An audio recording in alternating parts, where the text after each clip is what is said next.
Hey guys, welcome back to Best Practice TV. This is Ask Wednesday, this is your day. Today we've got a great question that talks about the complexity of managing an organisation that's got a whole bunch of sites and trying to get everybody the same and everybody on board. Stay tuned.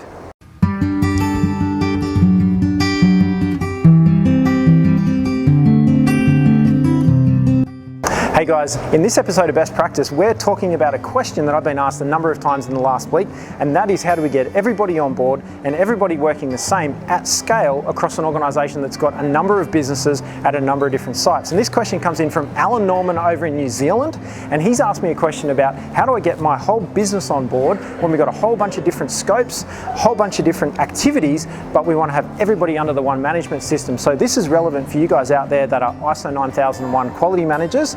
We're going to navigate it in a little bit of detail, so let's start working through that. So what Alan asks in his question is, how do I get everybody on board with the one management system, and does that affect all of our scope? And my question is, let's have a look at how your audience, and those are the people in your organisation, how do they consume their information?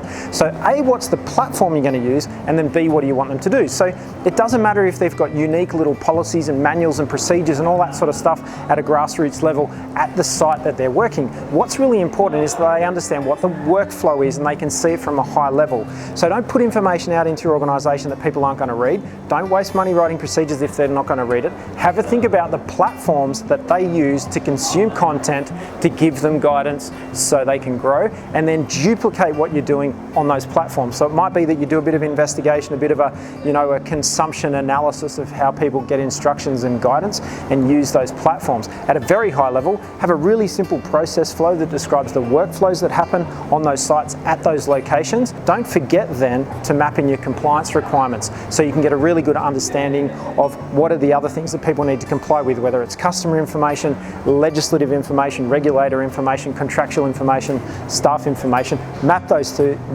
things through. Keep it simple. Don't overcomplicate it, and don't forget that you can always take some time to improve it over time.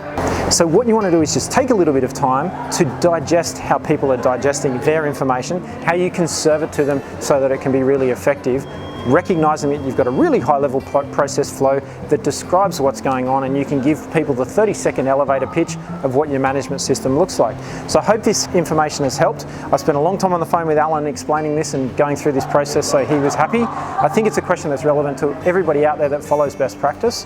So take that on board. That's Ask Wednesday.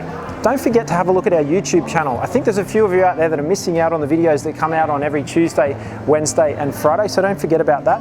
And also check out our Facebook page. If you like our Facebook page and turn on the notifications, we're going to start broadcasting live over the next month, so turn on those live notifications so you can check those out on our Facebook page. Keep improving every day. We'll see you soon.